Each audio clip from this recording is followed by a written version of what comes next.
Hello, and welcome back in the second part of this lesson.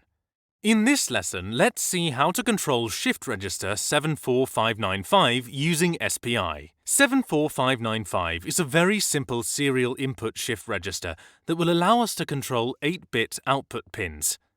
It has clock line, data input line, latch pin, and enable output pin. Simply SPI can be used to control the shift register.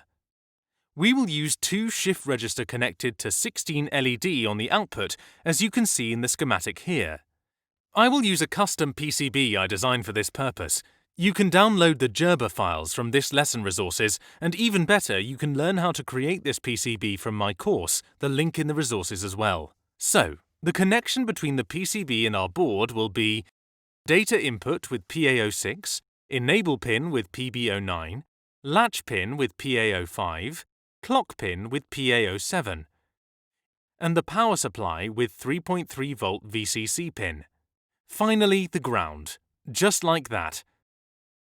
Let's move to Atmel Studio. And similar to the code we used last time, let's create a SPI 16 bits transfer function. Set the data we want to use in the array and set the size of the packet we want to send. Then set the enable pin to low to disable any changes on the output. Then do the same to the latch pin, in this case SPI SS pin, to start communication with the shift register. Then use the SPI transfer command to send the data to the register. Then set SPI SS pin to high to stop communication.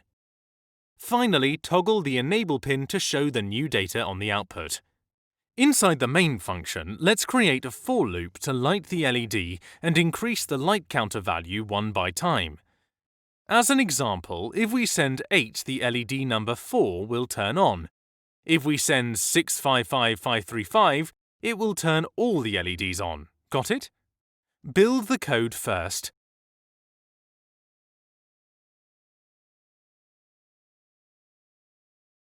And connect the board to the PC and upload the code.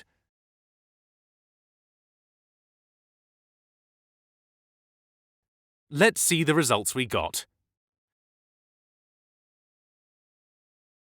So, this is how to use the SPI Control 74595 shift register.